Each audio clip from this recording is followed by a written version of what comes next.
Ladies and gentlemen, welcome back to another episode of Couple of Nukes. As always, I'm your host, Mr. Whiskey.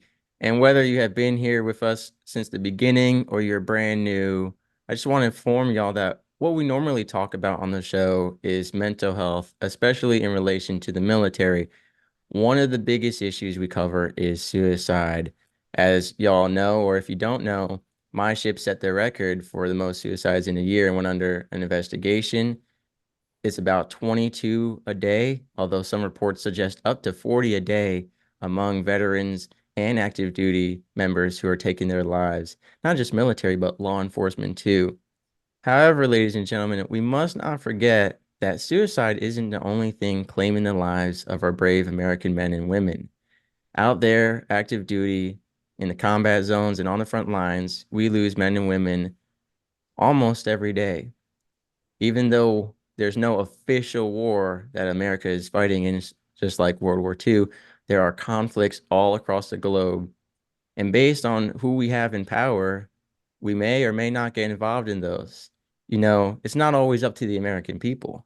And even with these other countries, how much power do the people have when it comes to getting involved in a conflict? Well, our power starts with putting the right people in office. In a world full of social media, fake news, AI, and so much hate in America for America, Americans are hating on America. Yeah, if America's that bad, why are there refugees and immigrants desperately trying to get into the country, albeit even illegally, if it's such an awful place? We really take for granted the freedom that we have, and we let that freedom go by being bystanders. A democracy is great because it puts the power into the hands of the people. But whether or not we use that power is up to us. One way that people are using that power is by spreading awareness. And I have two such gentlemen tonight who work on making ads to help promote the truth and to help make sure we get the right people in office. So Mr. Kadin, Mr. Steven, I'll let you two introduce yourselves. Mr. Kadin, would you go first? And please tell us a little bit about yourself, please. Yeah, absolutely.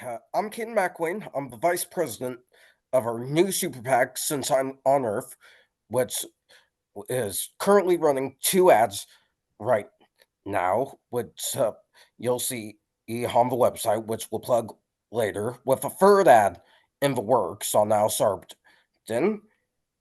And I'm vice president of that. Awesome. And Mr. Steven, I guess that would make you the president. Can you tell us a little bit about that? Correct. We have a super PAC called sunshineonearth.com. And I would ask any of your listeners just to go to the website, sunshineonearth.com. You can see the two ads. Ladies and gentlemen, interrupting the episode real quick just to let you know that I'm actually going to go ahead and put the ads in right here for y'all to check out. sunshineonearth.com. Who are all these Americans that hate Israel, hate Jews, and by extension hate America? They are the new base of today's Democratic Party. Hi, I'm Stephen Marks, and this is the first Super PAC ad you're ever going to see with no slick production, just me speaking. All across America, on campuses and elsewhere, we're hearing Americans on American soil chanting, "Death to America, death to Israel, pro-Hamas," and the worst anti-Semitism ever heard in American history. Why did it take President Biden 7 months to finally criticize these people? Because he needs their votes. They are the new base of today's Democratic Party. Biden has surrendered to this base by becoming the first president in American history to threaten Israel with cutting off all military aid to fight terrorism, as he demands that Israel stop attacking Hamas, but making no demands on Hamas to release all those hostages, including American hostages. Kamala Harris, Chuck Schumer, and Nancy Pelosi have echoed this Israel bashing, demanding that the president of Israel resign while making no demands upon Hamas's leadership to resign and be replaced by peaceful Palestinians. But it gets worse. President Biden was the keynote speaker honoring America's most well-known anti-Semite, the Reverend Al Sharpton, who incited the burning down of a Jewish-owned store in Harlem, killing 8 innocent people, and said, "If the Jews want to get it on, tell them to pin back their yarmulkes and come to my house." And what did Kamala Harris have to say to Mr. Sharpton? "I love you, Rev." I'm not making this up, folks. All this anti-Semitism today in America is coming from the left, from the leadership of today's Democratic Party and from this despicable base of today's new Democratic Party. If you'd like to contribute to help us air this ad as often as possible, go to sunshineonearth.com. Thank you. The world was a very peaceful place under President Trump, like sunshine on earth. There was no war between Russia and the Ukraine because President Trump had good relations with both Presidents Putin and Zelensky. And there's no way Hamas and Iran would have dared their terrorist attack from Gaza or their aerial attack from Iran against Israel had Trump been president. Unlike Presidents Obama and Biden, who befriended Iran, the most dangerous terrorist nation in the world, and gave them back billions of dollars in sanction money that they could have used to fund their recent attack against Israel, President Trump reimposed those sanctions, which badly disabled Iran's funding of terrorism. And finally, the Taliban would have never taken over Afghanistan had Trump been president. So if we want world peace, we want Trump. If you'd like to make a contribution to air this Super PAC ad as often as possible, without a single dollar going to President Trump's legal issues, go to sunshineonearth.com. The following has been paid for by Sunshine on Earth. It's great what you just brought up. Why are these people coming here for such a terrible country? Well, who are these Americans that think it's, and this, we bring this up in one of the ads, who are these Americans that think it's such a terrible country that on American soil they're screaming death to America, death to Israel, the worst anti-Semitism you've ever heard in your life, defending Hamas? Who are these people?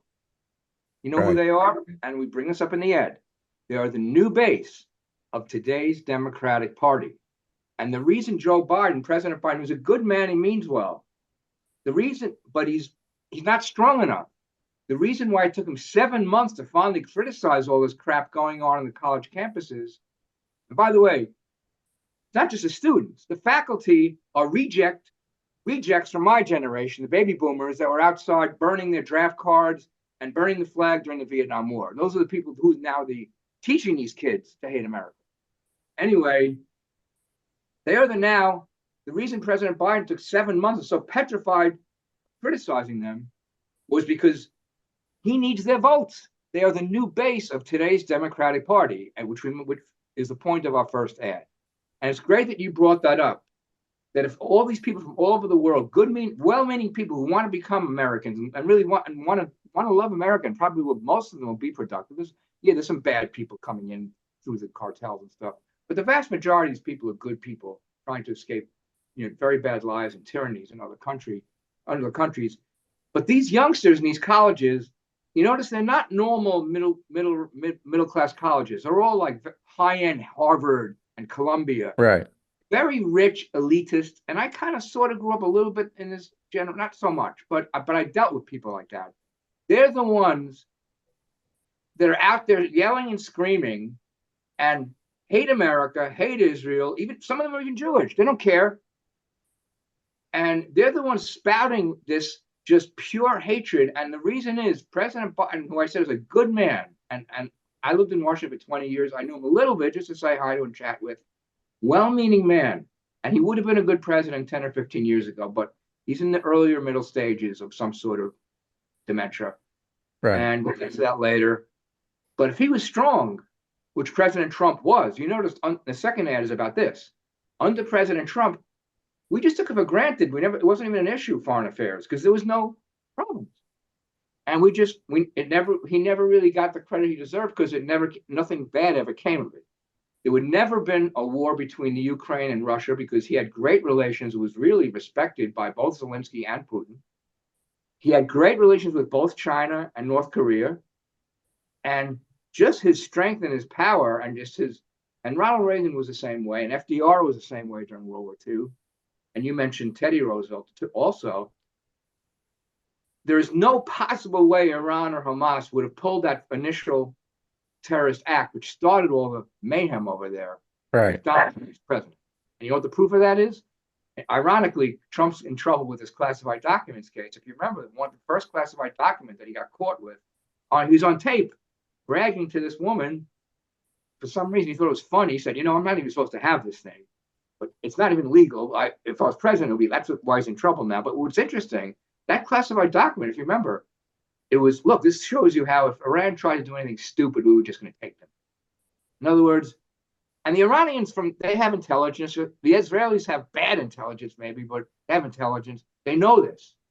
And we have bad intelligence as well. How could we and the Israelis have not known something like this was coming? I'll tell you why. The Israelis and the Americans used to be great at infiltrating during the Cold War and when Israel had all those enemies around them. Now all the Arab countries, except for Iran, are all great friends to them. So they've kind of gotten, a little soft with their intel. So they don't infiltrate the way they used to, or we did, and the British did during World War II. But that's another whole story. So the second ad is about how we just took it for granted under President Trump that it was a peaceful world. And because of Biden's weakness, the first thing was him letting them just walk into Afghanistan, the Taliban, without firing one bullet, taking over that country that you would know better than me, 20 years and how many tens of hundreds of billions of dollars that we spend trying to protect Afghanistan. Right. And the whole thing, they just casually saunter in without one bullet being fired. And they're now in control of that country. Fortunately, they are at least being semi-friendly with us, but it doesn't matter. They still were terrorists at one time. We don't really know if we can trust them. We have to deal with them. But it never would have happened under President Trump. It just wouldn't have happened. They never would have had, I could say something. They never would have had the balls to just walk through because they knew they would have been taken out. And so also under President Reagan, the reason we ended up with a great peace treaty with Gorbachev, eliminating US and Soviet Union's 80% of our nuclear weapons were abolished because they knew that it was called mutually assured destruction under President Nixon and détente, which meant both sides knew they couldn't drop a bomb or do anything stupid because we all had the capacity to take each other out 20 times over.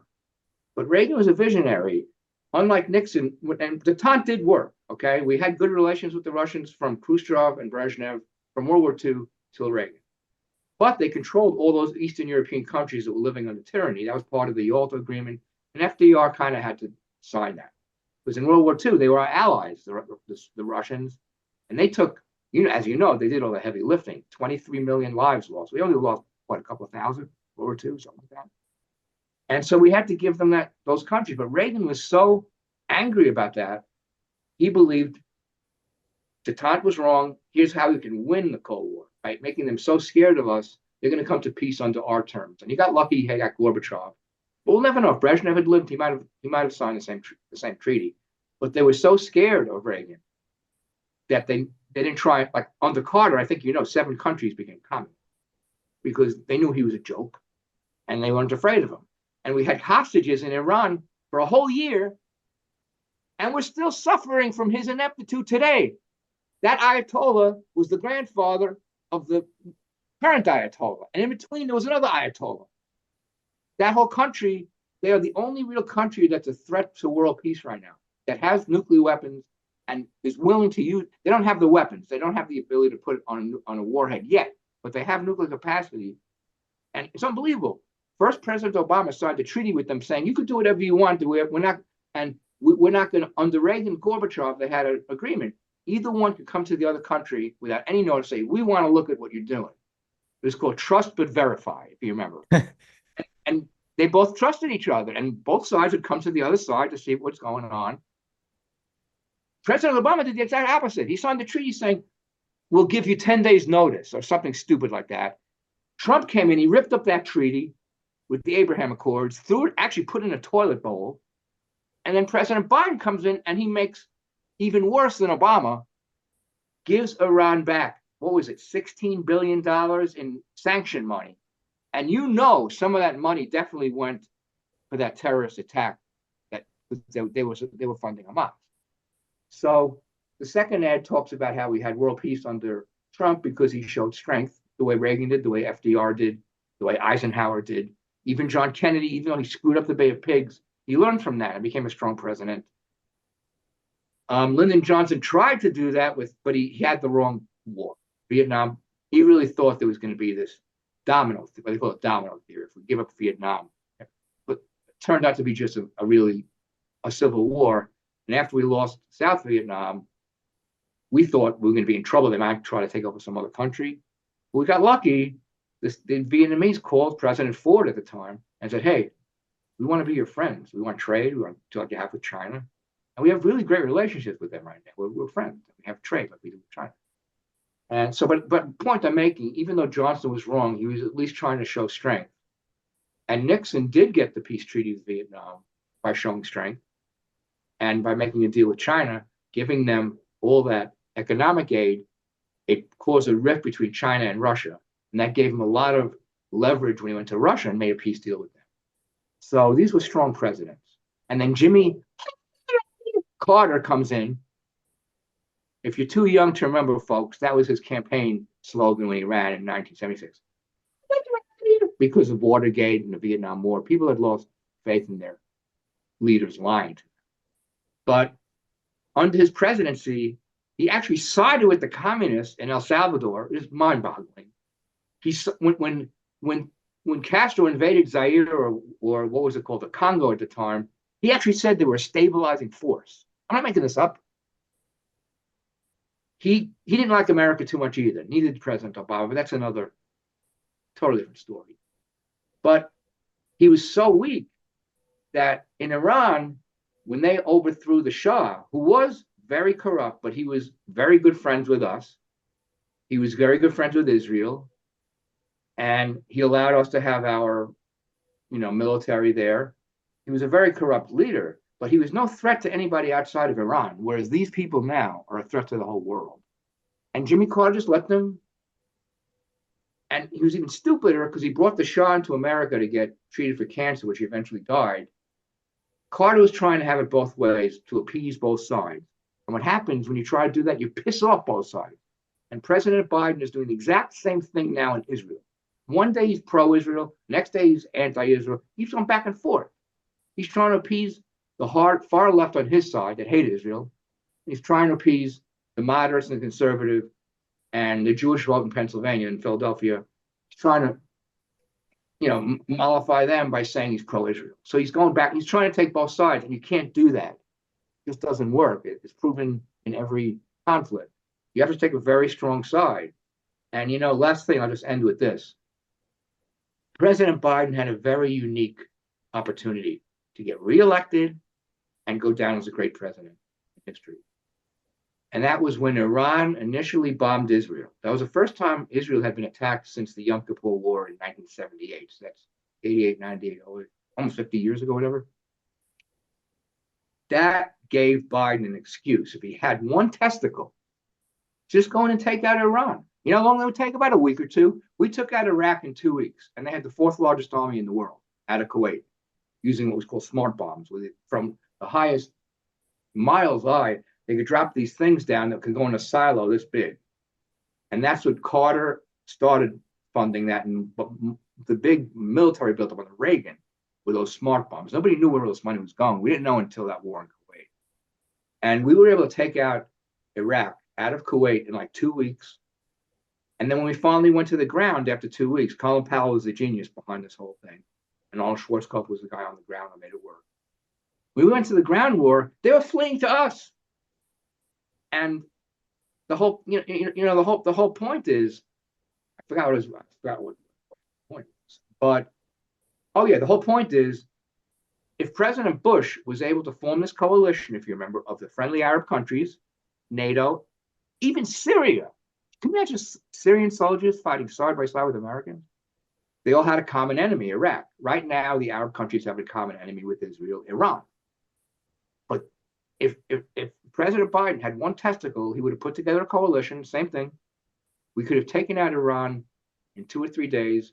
And you know what? 2 or 3 weeks. There would be really no terrorist threat left in the world, or any threat.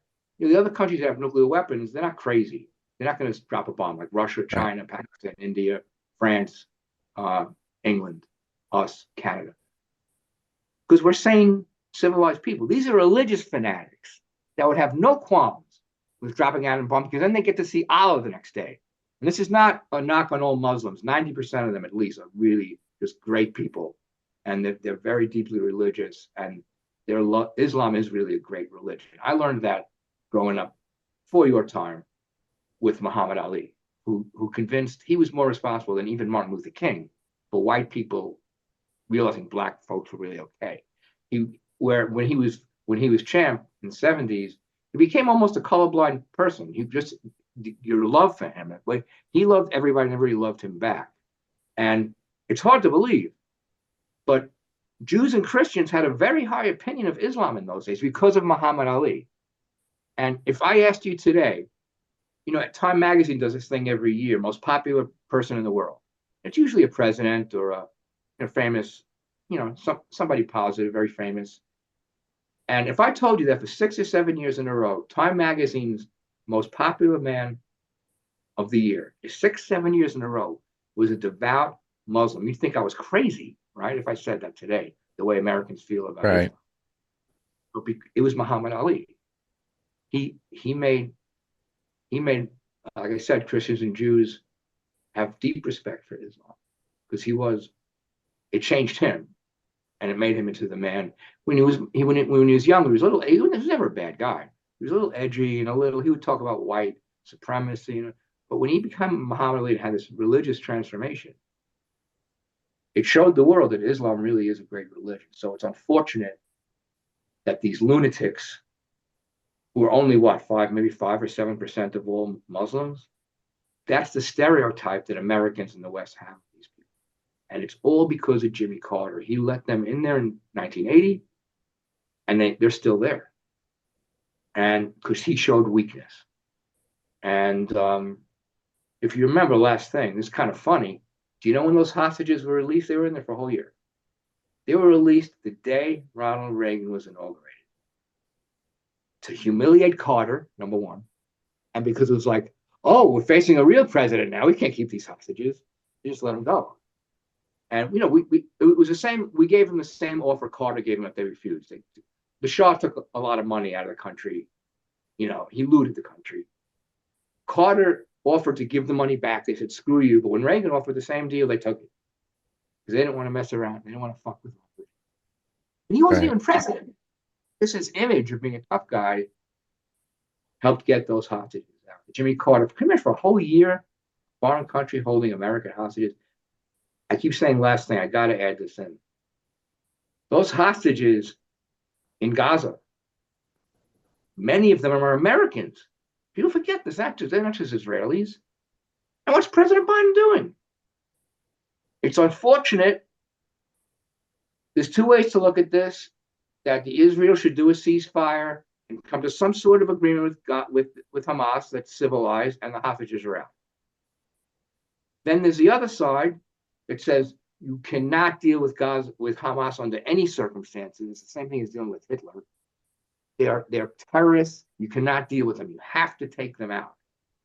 And this would unfortunately cost thousands and thousands of collateral damage lives, which is what Israel's doing this in a kind of, they're going in there like we did in Vietnam. We didn't know how to fight in jungles. We didn't know what we were doing. They're going below into these mines, into these, underground things. For hostages, we have no idea where they are. We have no intelligence. We have nothing. We have nobody infiltrating them.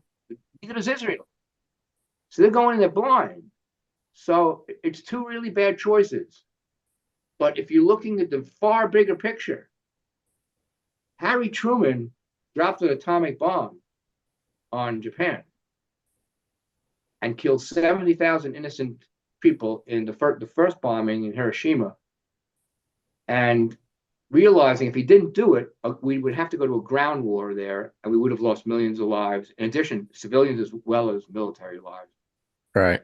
The Japanese didn't know that we actually had 2 bombs. They didn't know if we only had 1 or if we had 5 or 10 or whatever. So they were hoping we only had 1. So we dropped the second one. They didn't surrender for 5 or 6 days. We dropped the second bomb at Nagasaki. And then there was a fight within the Japanese government. Did we have another one? We really didn't, but they didn't know that. And if they knew that, they would not say. Not a chance you want to take when that many lives are at stake, Yeah, and Exactly. that's why they surrendered. It was because we showed, and unfortunately, Israel's in that position. It's just my opinion, I could be wrong. The only way any ending of that war that keeps Hamas, in existence and in power means Hamas won that war. you understand?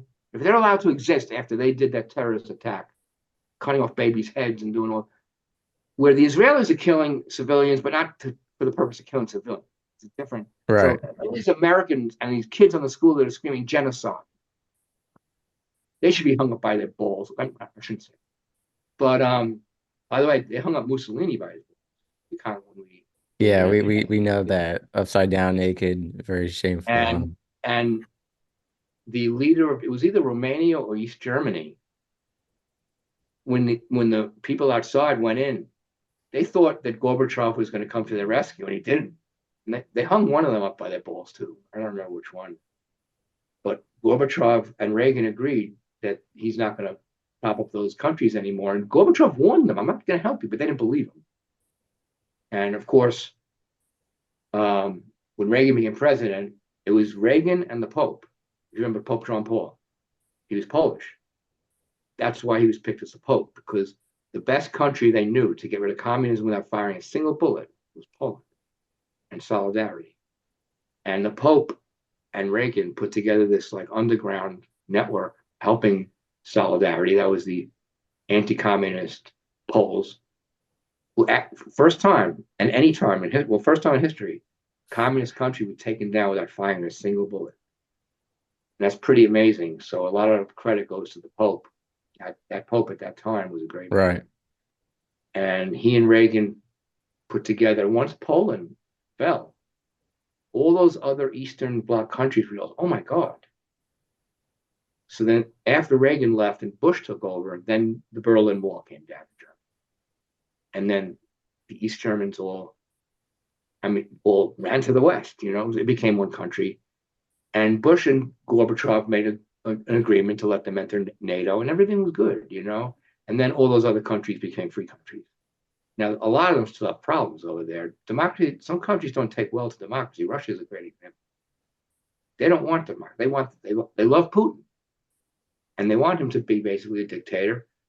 So sometimes it doesn't always work. And look at all those Arab countries that have monarchs. But you know what? These are benevolent monarchs. There's not one poor person in any of those Arab countries who's suffering, because those monarchs are really great people. They don't understand corruption or anything. And it's not just because they have oil money. We have more oil than them.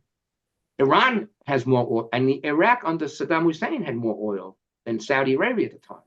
It's not because and the country was poor, and people were poor. So it's not just because they have all that oil; those people live so well in those countries. So democracy there isn't really needed. It's kind of strange, because you have great leaders that really love the people, and every person there lives very well, and they are civilized people.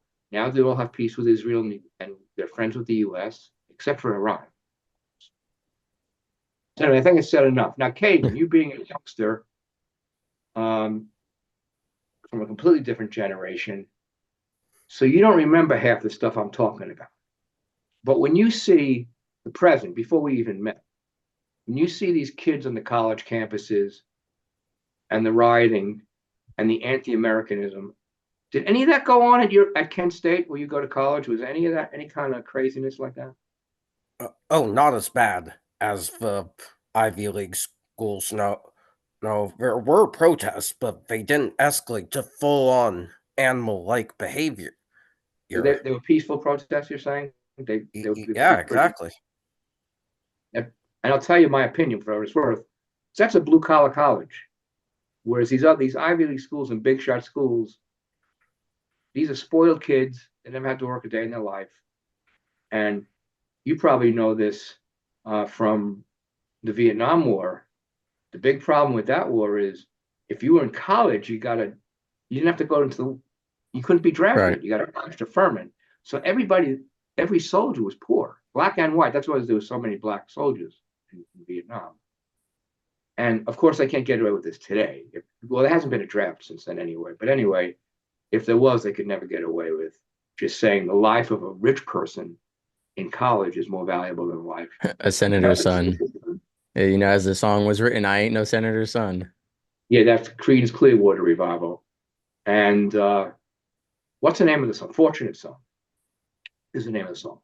Right. And the senator he was talking about, it's just a little piece of trivia. Awesome. was Al Gore's father, who was a senator, because when Al Gore, to his credit, he did serve there honorably, so we shouldn't criticize. But he was put in a place where he was out of danger, and he can't blame Al Gore for that. If his father was a senator and put him in the Senate, it doesn't matter. He still served, even if he was up in the thing just watching over whatever. His life was in danger every day, and he served honor. But so for some reason, John Fogerty had a bug up his ass against Mr. Gore, and that was the senator they were talking about. It wasn't just senators' sons; it was any rich person's son who's in college. Right. Didn't have to And get drafted. it's, you talk about a draft today, and I spoke on a previous episode about how I think there would actually be a civil war because a lot of people would say, "No, you're not drafting me. I don't support this cause." Now, first, Stephen, I got to take a step back and thank you for, I'll call it a history lesson. You have a lot of wisdom and information. Thank you. And in my President's Day special, I had a 4-part episode series where we, it was mostly drinking and patriotism and BS, but we did cover some presidents. And I brought up a great point that I think connects here really well, which is we aren't taught about presidents really in, high school or middle school. I was saying, I know George Washington, of course. I know the ones that have been around since I've been alive, but there's so many presidents that you just don't learn about, or all the things they did. We don't even know their names. There was presidents named. I said, I've never even heard of this person. And as an American, I believe we should be educated on our history, but American history doesn't go that far. It's always the American Revolutionary War, and it kind of stops there. Well, But this might shock. I'm sorry to interrupt, but I'll lose my train of thought at my age. My generation, we knew who the presidents were. This all started, I'm not sure exactly when. They took it out of, I think it started, I just want to say, because I forgot to mention, the name of the super PAC, if you want to go online, and any folks out there, at least look at the ads, and if you want to make a contribution so we can air them as often as possible in the key swing states, please just go to sunshineonearth.com. And that's the name of the website, meaning under President Trump, we had sunshine. It's kind of a spinoff on Reagan's ad, Morning in America, but it's kind of the same idea. But what you're talking about, presidents, it started because of the Martin Luther King holiday, where the unions demanded to get paid an extra day. They compromised, and it was for good intentions. They didn't realize the damage it caused. We used to have, when I was a kid, we had George Washington's birthday and Lincoln's birthday. They were both in February. Right.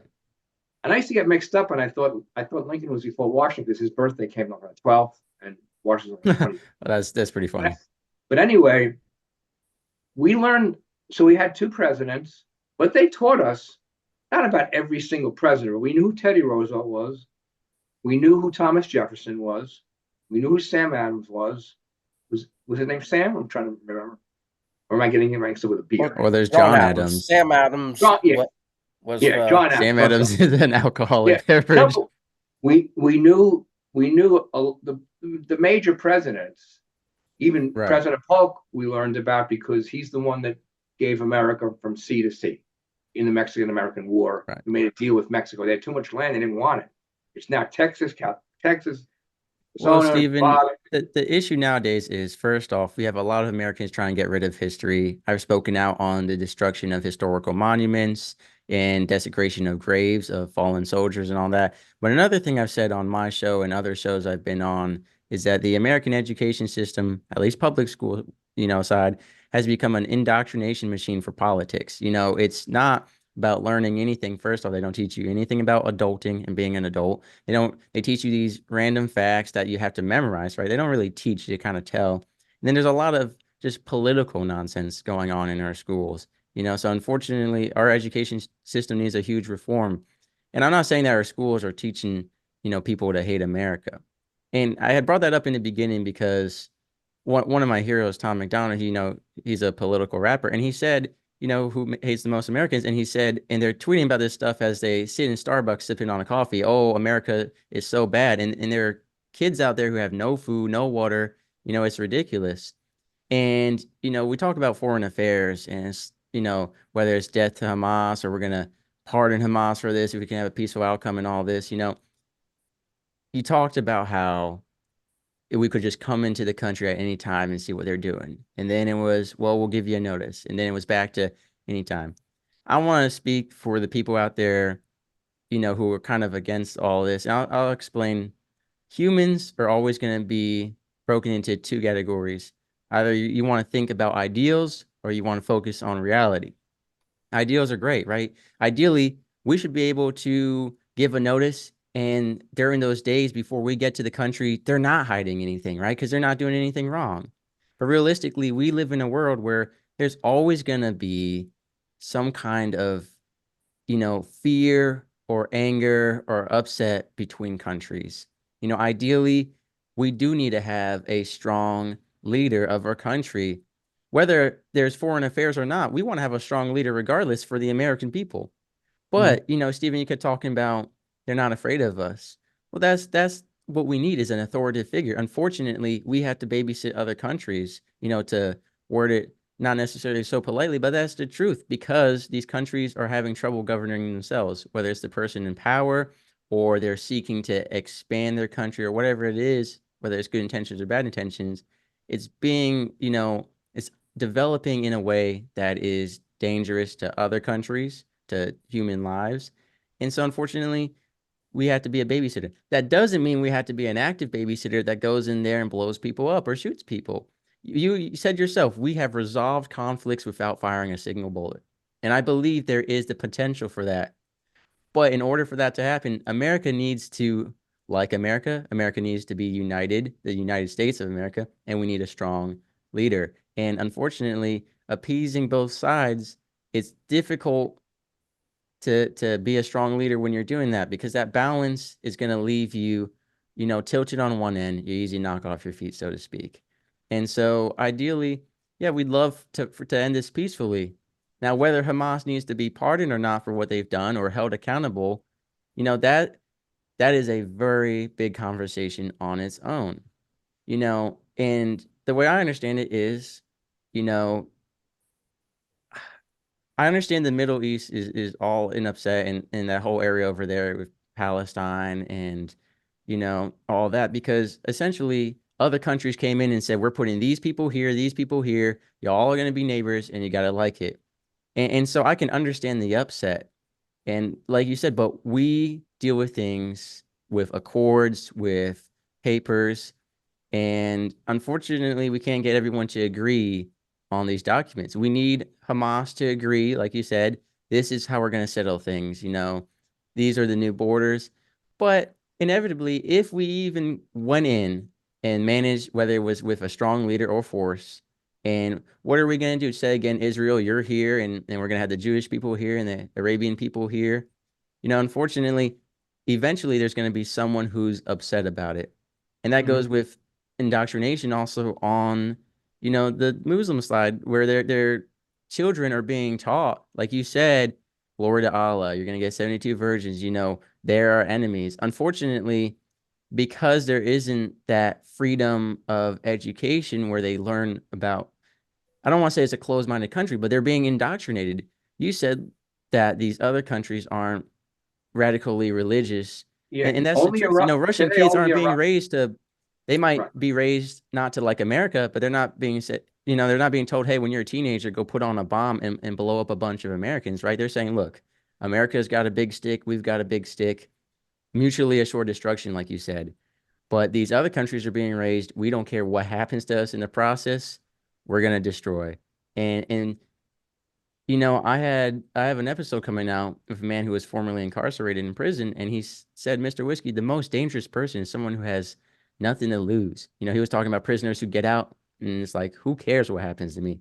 Same thing with these countries that are raising a people that they don't care what happens to them. They're being promised that, destruction leads to great things you know, and it's hard for us, and I don't know if it's even morally righteous of us to force, other countries to believe that their religion is wrong, right? They can have their religious beliefs, but like you said, there have been peaceful Islamic people. And what we Yeah. need is a modern day Muhammad Ali. We need someone over there to rise up and say, look, peace is the way. But Hamas isn't that. Hamas doesn't believe peace is the way. Otherwise, they wouldn't be committing these terrorist acts.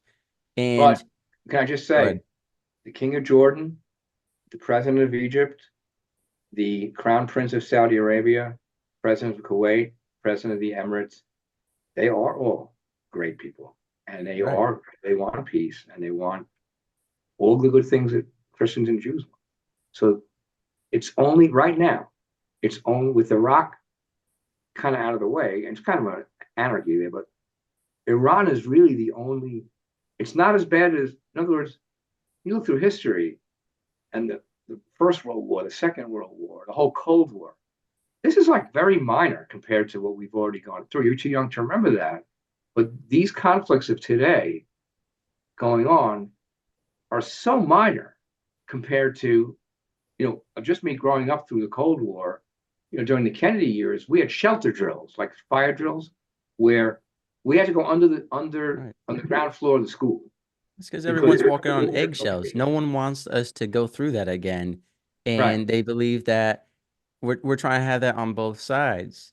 But unfortunately, and like I said, we don't need brute force. Like you said, I believe you said Reagan came in it wasn't even in office, and they were like, all right, we're going to stop, right? So if Biden could do that, which I don't know if he's at the point now where he's irredeemable. I think, like you said, medically, there might be some issues there, but we're coming up on another election. That's an opportunity for America to put in a strong leader, and that strong leader, I mean, in just a few days, we've seen it happen. Like you said, in just a day, things could change like that.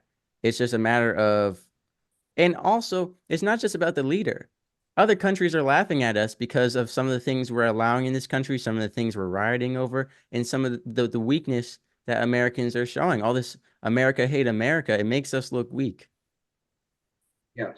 And just want to add that throughout American history, whenever there's been a war, at heart, Americans are always isolationists in the beginning. Right.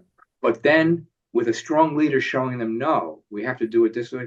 Do you know in World War II, when Roosevelt ran for his third term, 1940, he ran on not going into Europe. He swore that he was not going. The country was very isolationist. But once we got in there and we won or were winning, people come behind a great leader and they make them more they make them more interventionist. Another great example, another example was when Reagan first started his military buildup. 80% of the country was against it. It was very provocative. It looked provocative. In New York, where I was, at Central Park, there were moratoriums like almost every week where 1 million people would be there, not just radicals. People really thought that Reagan was being very provocative, not understanding the bigger picture. But once we started winning the Cold War, and when we went into Iraq, into Kuwait in the beginning, if you remember, because of the War Powers Act, the worst piece of legislation ever passed. It happened after Vietnam. Before Vietnam, a president could just go in without Congress. The War Powers Act means the U.S. Senate has to okay it. Do you know it was either 51-49 or 52-48? I'm not sure. That vote to let us go into Iraq. We came very close to not being allowed to go in there. Wow. And a lot of Americans were against it. But once they see victory and they see good things happen, they're behind the president. And even George W. Bush, I'm not going to comment on whether he's a good or bad president, but after 9/11, just like Roosevelt brought the country together after Pearl Harbor, just telling the truth. Right. That this is really bad. We're going to lose a lot of lives, but we're going to win. Donald Trump, unfortunately, and I still obviously was supporting him, but with COVID, and this is why he lost the election, he was kind of in denial in the beginning, but he did great things at the end. He got us Operation Warp Speed and got us a vaccine a year before any other country. And he's got a great political message for this election. He's going to say, I gave Joe Biden the vaccine. And why isn't the economy booming like it was when I was pre-COVID? That's going to be his argument, at some point. But Americans are very, very, like right now, they don't want us going into, giving all this aid to Ukraine and to Israel. Well, Israel, people are more pro-Israel than pro-Ukraine, obviously. But most Americans are against us going in. But you know what's going to happen? I believe there's already a deal cut between Putin and Zelensky. But they have to show, I believe they have to show political strength domestically. It's not like making this. So they're going to fight for a while. But I think they've already cut a deal where Russia will get to keep part of that country that they've already conquered. And a lot of those people really want to be Russians anyway. And it'll make both men look very strong. If they cut a deal, because Zelensky will go down in history, he saved the country. And Putin will go down as he brought, he made the country stronger. I think they've already cut a deal. It's just my opinion. I could be cynical. Right. But neither one, because think about it. Putin has the ability to just take them out a couple of, why is it 2 years? And they're still like at a stalemate. He's not really trying that hard. Or maybe the military really is inept. As you know, all the drones are coming from Iran and from China. And we had that problem before Reagan. We put all our money in tanks. The Russians too. And maybe they're still doing that. Why don't they have the ability to take out Ukraine? It's kind of strange. Well, Stephen, what you're talking about isolationists and interventions, and I do agree America's always been isolation up until we can't anymore, until enough people are like, hey, we're going to intervene. And even then, we've seen wars like Vietnam where, the Vietnam soldiers returned, because I've had some of them on my show.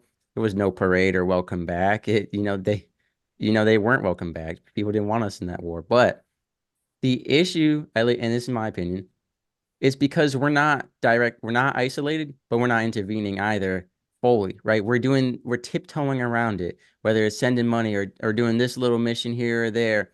And I think, like you said, we're not seeing victory. With this tiptoeing, what we're seeing is Americans killed overseas. We're seeing hostages. We're seeing, and it's like, because we keep failing, because we're not full sending it, so to speak, we're not fully going in and intervening, people keep seeing these losses, and they believe, because they hate America already, and because, we don't have a strong leader, they believe we're just going to lose more. So they don't want us to intervene.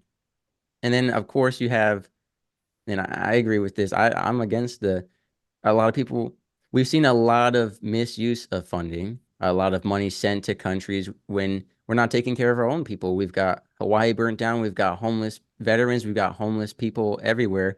And we've got an economy where most people can't afford, they work a full-time job and they can't even pay their rent, And so I think because of all these economic and political issues within the country, we are so hesitant to intervene. And so, the higher ups want to be like, all right, so we're going to stay isolationist to appease the American people. But we also have this moral and political obligation to kind of do something about it, because ultimately, if terrorists take over, I mean, what does that mean for the future of America? There are lives being lost. There are Americans over there. And I think the issue is America needs to come together and be like, we need to do something. We need to do something now. And again, it doesn't have to be forced, but we need that unified, yes, we're going to intervene, or full isolation. But we can't have it both ways. Right. Well, we are the world's, my opinion, we are the world's only superpower, really, after the end of the Cold War. Yes, China has, but not Russia, but we are the world's superpower. We have the power to do everything you said. And just want to go back, the Vietnam soldiers were not welcome, because that was the first war in American history that we lost. But then years later, when we won in Iraq, and Arnold Schwarzkopf and Colin Powell went to the parade, America loved those veterans, because we won that war, and they served very honorably. But the Vietnam soldiers served just as honorably, but it was a bad war. It was just a mistake by Lyndon Johnson. Thank God Nixon and Kissinger did have the brains to settle it. Right. Because the Russians and the Chinese are civilized people, they're not crazy. And for whatever it's worth, if we would just go, you're right, you got to go one way or the other. I personally believe it's true, we have a lot of problems in our own country here.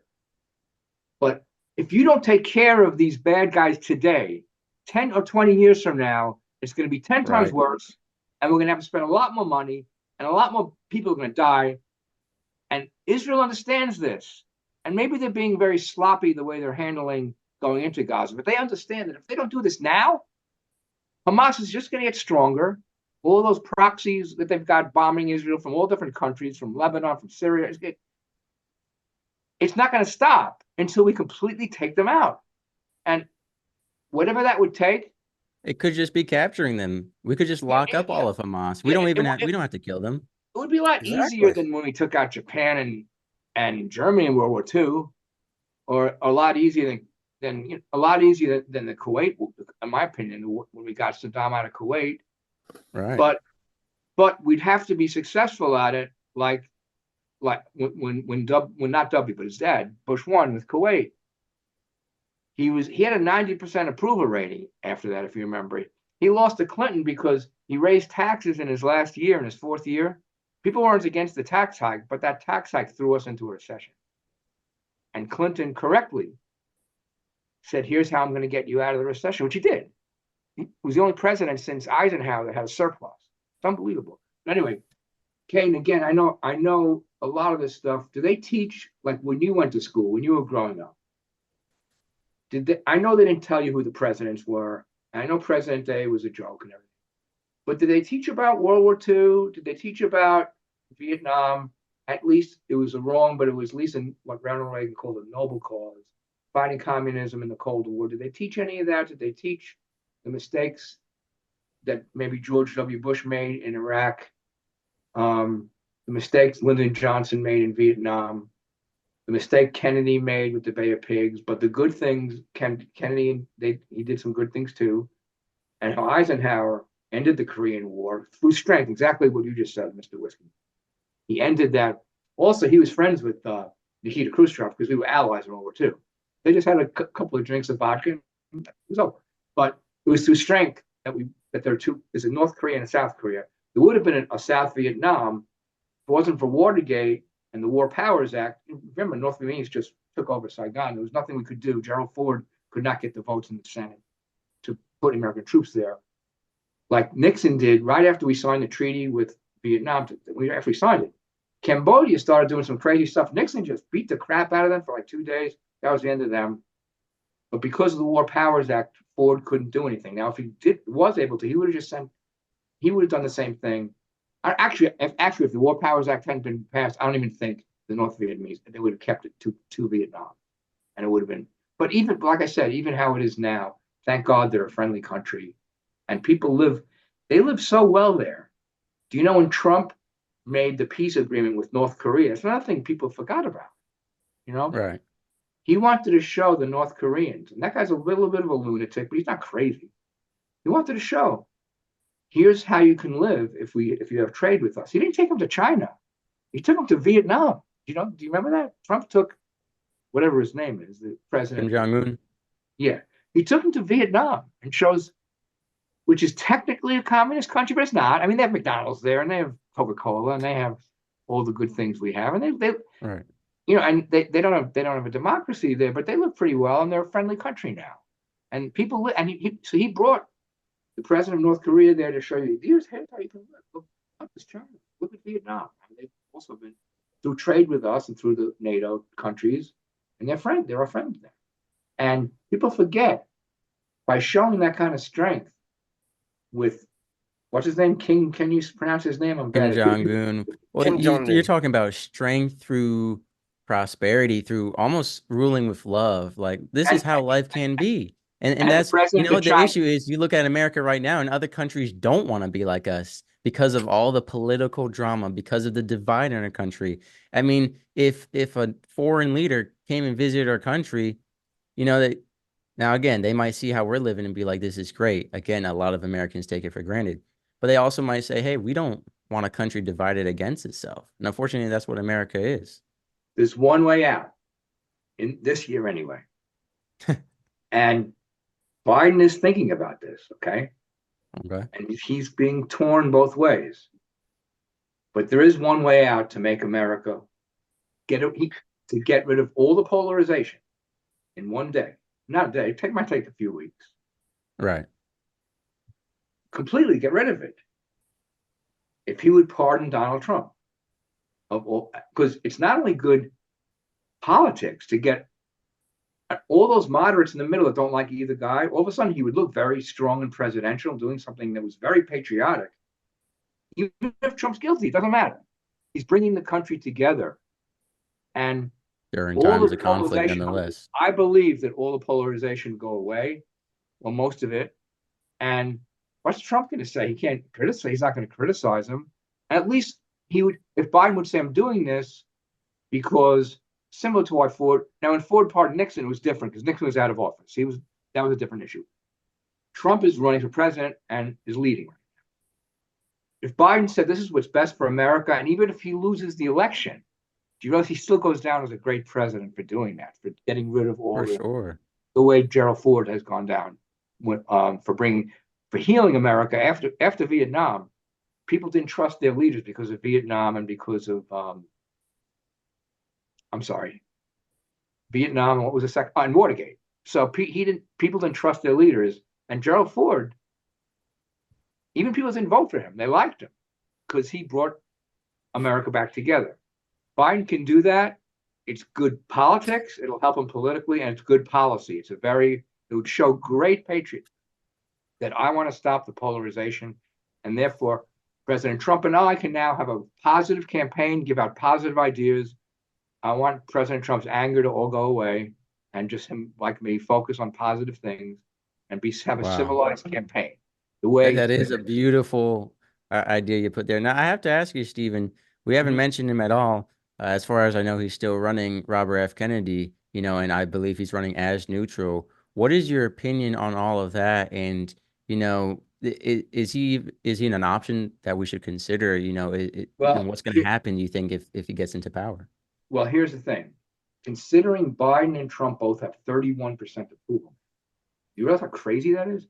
Before the Kerry against Bush race, which was 2004, there had never, since modern polling started, there'd never been a race where both candidates had under 50% approval. In other words, every presidential race each had put up people that had at least 50%. Kerry against Bush, they both had about 48. And then Obama against McCain, Obama had like 48 and McCain had 45 or whatever. And then Obama against Romney, they both had about 48, 47. That was a dead even race. And then Trump-Hillary was crazy because you know how Donald Trump won with like 42% approval? Hillary had like 35%. It's a crazy number, And then the next election was even worse, where Biden had about 45% or 44, and Trump had 42, whatever it was. Right. Now, under 40 is like completely crazy. They were both hovering in the high 30s the last 6 months. They're both right now 31 or 32%. So to answer your question, yes, there's a huge void there if they don't become civilized or offer any positive solutions to anything. Kennedy could win just as a protest vote, like Ross Perot could have won had he not dropped out.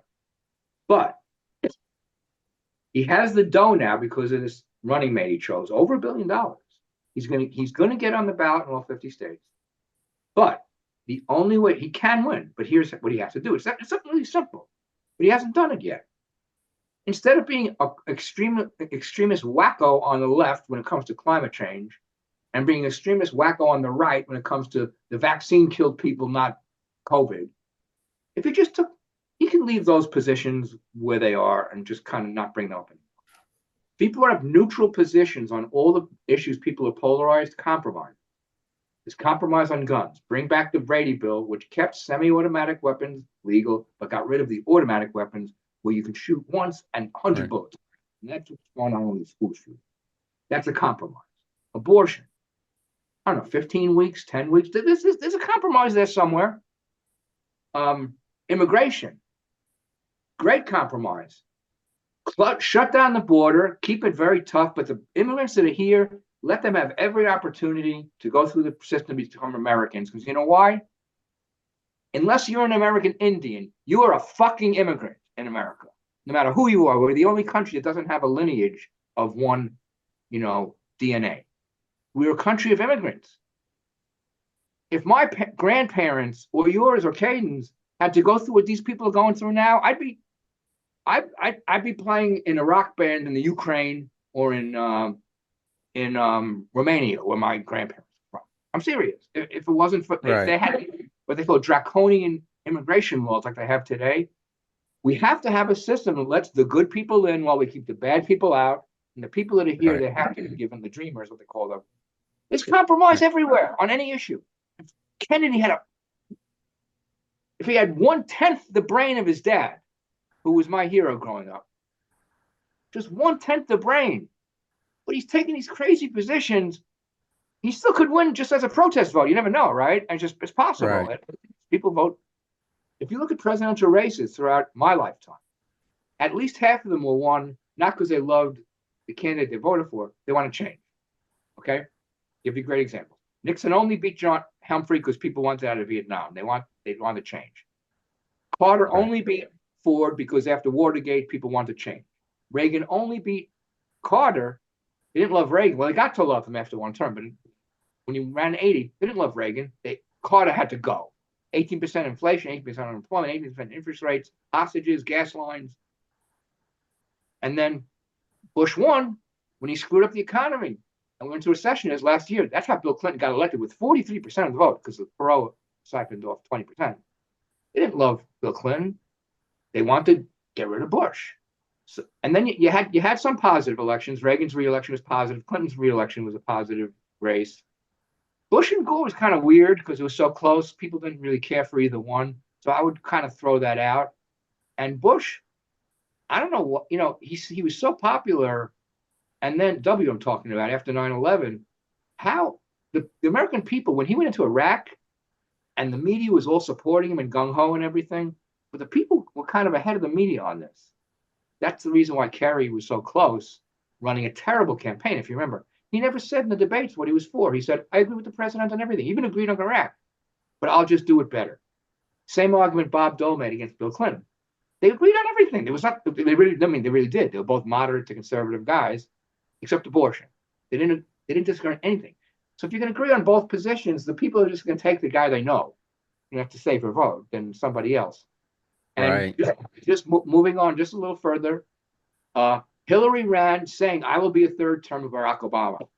People didn't want that. They wanted to change. That's why they voted for Trump, not because they loved Trump. They didn't want another term of Obama. And then Biden got it not because they loved Biden, but people wanted to change from Trump because of the way he handled, because they thought he mishandled COVID and all the deaths. And we're getting the same thing now. Whoever wins, if it's just between these two guys, whichever guy can make the other one look worse is going to win. So a guy like Bobby Kennedy, Robert Kennedy Jr.,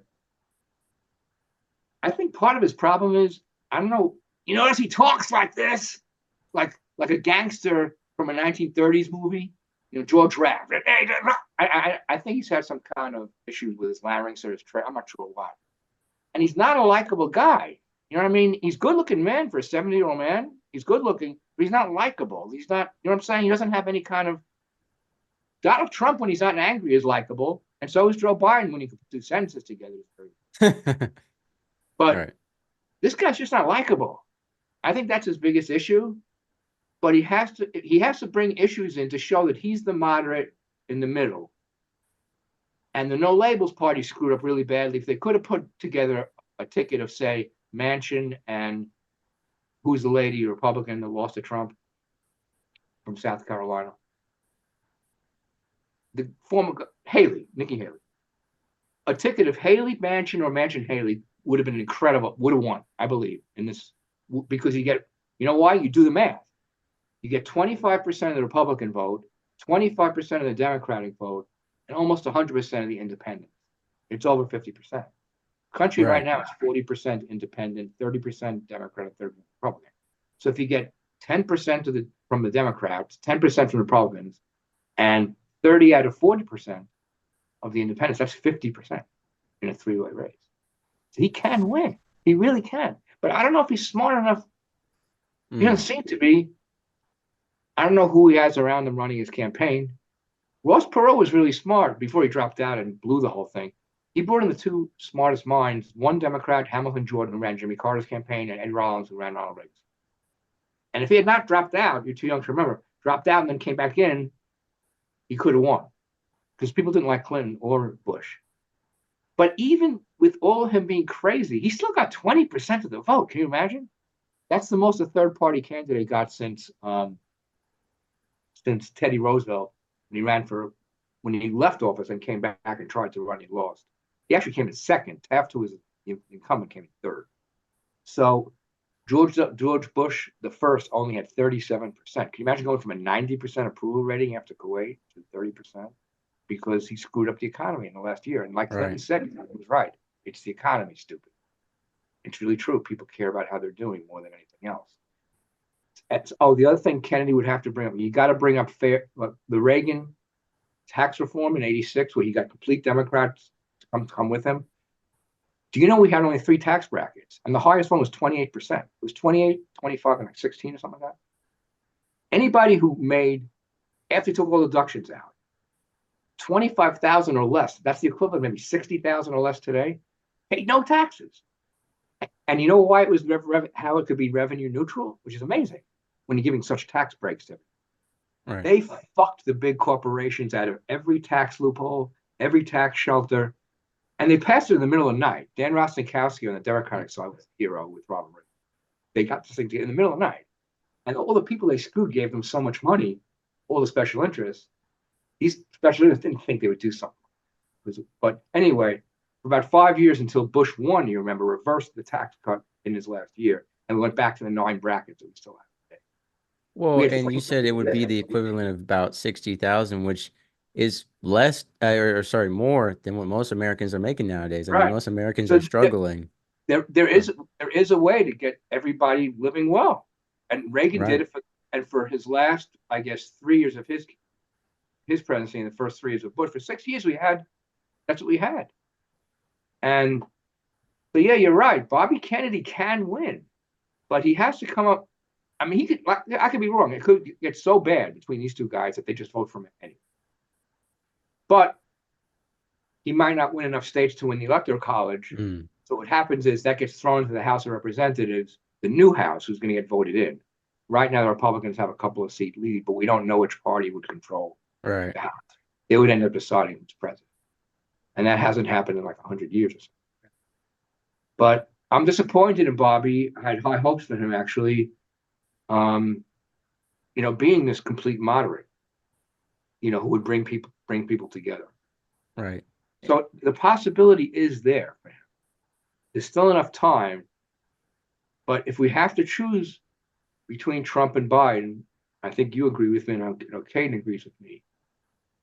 With all of Donald Trump's idiosyncrasies and problems and his personality, his anger, he still would be a much stronger leader.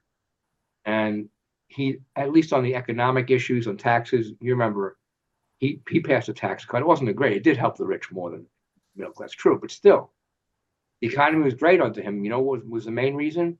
He cut all the business regulations for small businesses. Just got rid of them. And as you know, 80% of people work for small business. Right. And they're the ones that don't have to pay taxes. $1 billion businesses pay no taxes. It's unbelievable. And regular people, person making $30,000, $40,000 a year has to pay like $10,000 in tax. Right. Well, we're gonna leave that be, because I know the tax is a whole different thing. I know, I see a lot online whenever I'm on social media. A lot of people are posting, we formed this country over upset with taxes. Now we're taxed on money when we make it, when we spend it, when we die. We get in a car that we pay tax on, and then we get taxed while driving that car to go to a job where we make money that we get taxed on. There's just taxes everywhere. That's why that issue is a great issue. Do you understand? Right. Somebody ran on that Reagan. It wasn't just Reagan. It was the Democrats. They actually came together. Country worked. It was on the Senate side, Biden, and who's the other senator? Gephardt on the House side, Biden on the Senate side. And Dan Rostenkowski, who was the chairman of the Ways and Means Committee, got together with Ronald Reagan. They had a couple of drinks. Reagan's like tequila for some reason, and they had beer. They worked this. It took them like 5 minutes to work this thing out. So yeah, you're right. That issue alone could win the election. Right. Well, I mean, the economy is one of the biggest issues right now. Like I said, people are working full-time jobs and they can't afford their rent. Everything is expensive. A lot of people like to focus on gas, but let's just look at everything. I mean, groceries, restaurants, everything's going up and people are making less money. But what I want to say, we talked a lot about who likes who in voting, and a lot of the people complaining about presidents, whether it's one or the other or both, aren't voting. And the issue is, I know there's a lot of controversy around whether or not the voting is rigged or not, or if a vote even matters. But either way, I want to say that y'all out there should go and vote. Make sure you go out there and vote, right? Like we talked in the beginning of the episode to bring y'all around in a neat little bow here. Democracy puts power into the hands of the people, but it's how we use it. And how can we use it? Like we said, having these podcasts, having shows, making these ads and spreading the truth. Another way is through voting, whether it's rigged or not. If you make that effort, right, we rather take the chance that it's not rigged and we get the results we want than, well, it's rigged. So we don't care, because it doesn't matter. Why would you take that chance? Because now you're risking getting the result you don't want guaranteed both ways, right? So I just got to put that out there. Please make sure you vote this upcoming election. And, we could talk about presidents and taxes and even more presidents all night, but Steven, we're going to wrap things up here. So what would you like to leave us all with? Obviously, we've got sunshineonearth.com. It's going to be in the description below for everyone to check out the ads again, share them with whoever they Please think go needs to, to hear please, them. please, everyone out there, if you don't like it, it's fine, but at least see them. Yeah. Sunshineonearth.com. And in closing, is a positive thing to what you just said. Do you know in the last election, as polarized as America was, we had the highest voting turnout in history. It's like I think we were about 80%. And the one before that, very high turnout. So people are engaged, but we just hate each other. But it's still better than it's still better than not being engaged. Right. I agree. So Exactly.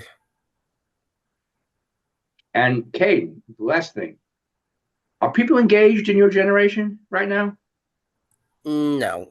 They whine, complain, moan, groan, and go on Twitter to try to cancel people. And I personally find it absurd.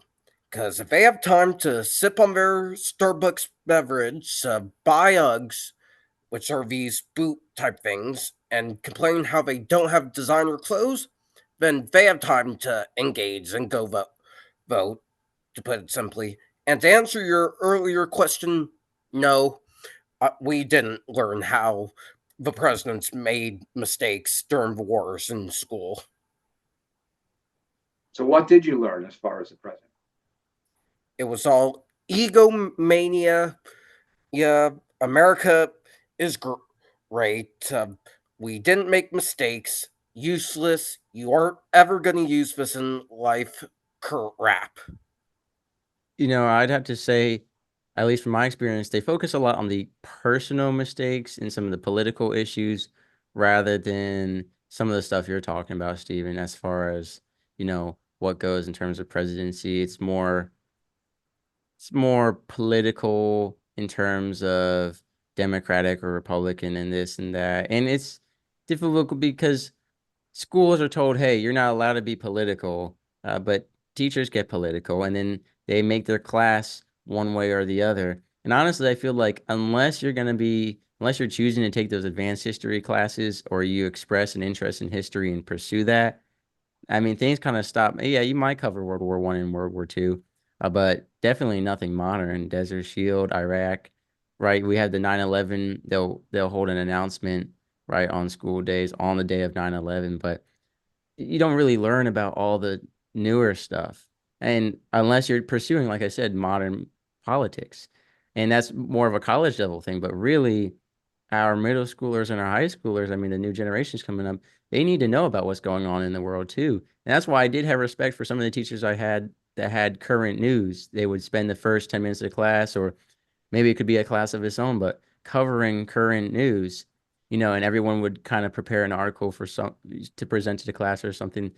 That's the important thing, getting the coverage. But instead, of course, also social media, unless you're liking because your feed is based on your interest, unless you're looking at political stuff or what have you, your feed's mostly going to be distractions. It's going to be women selling their body online or brain dead memes or sports or entertainment industry stuff, which is all great stuff here or there, right, depending on how you view things.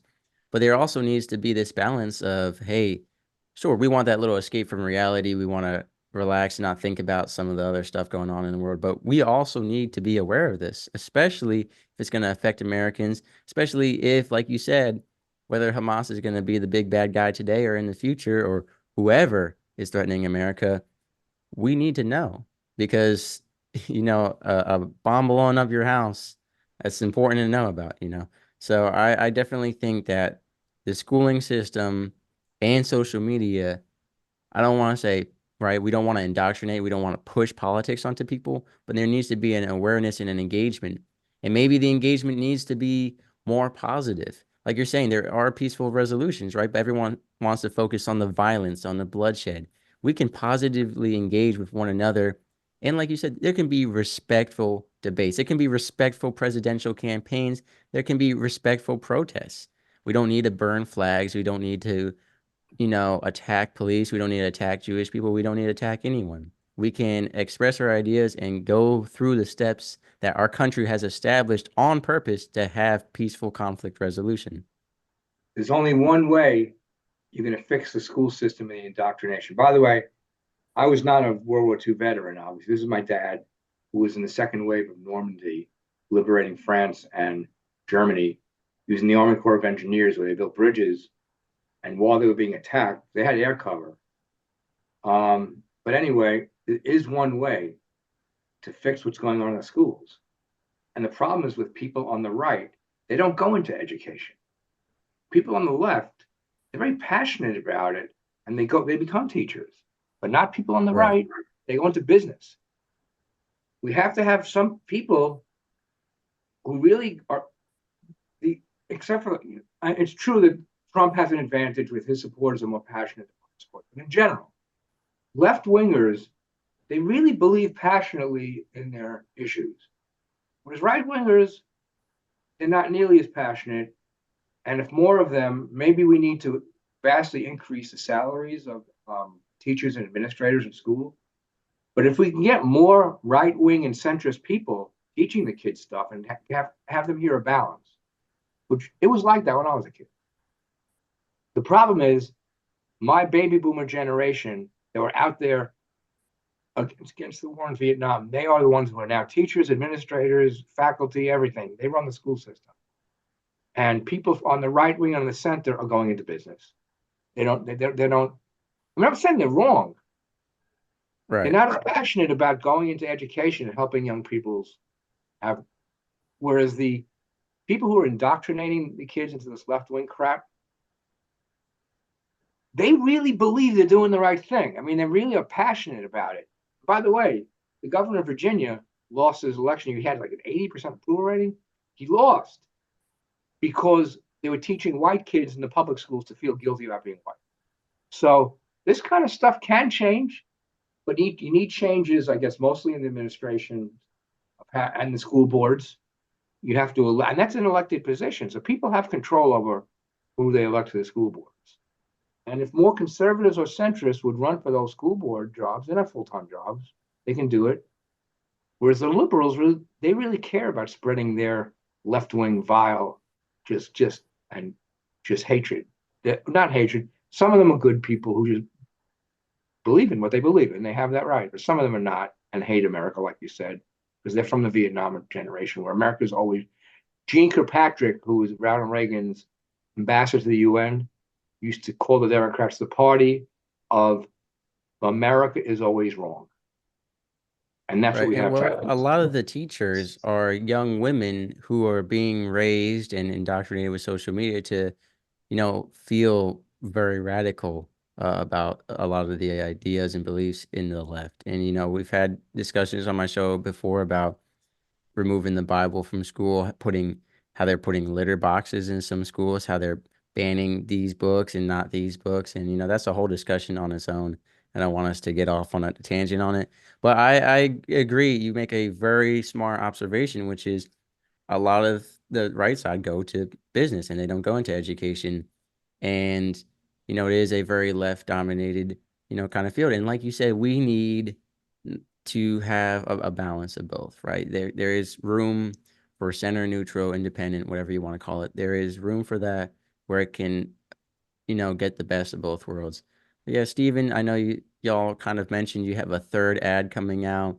So we want to help you raise that money. And I know you also mentioned that for those of us who don't really like Donald Trump that much, but rather have him than Biden, the way we donate to you doesn't give any money to Trump, right? For those of us who don't want to give money to Trump, it doesn't go to any of his legal fees or anything, right? It all goes to y'all, Yeah, campaigns and that's been everything. a problem with some of his fundraising, because of the court problems.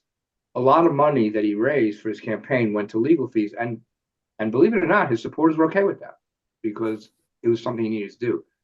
Right. They were about to take away his property at Trump Tower and in Mar-a-Lago when he lost that civil case, for tax fraud in New York. And some billionaire, I don't even know who he is, bailed Trump out. And he's some foreigner. We don't even know who he is, what kind of influence he might have over whatever. But our super PAC, for whatever, for people that are concerned about that, not $1 is going in to help Trump's legal issues. Every dollar is going to air these ads as often as possible in the swing states.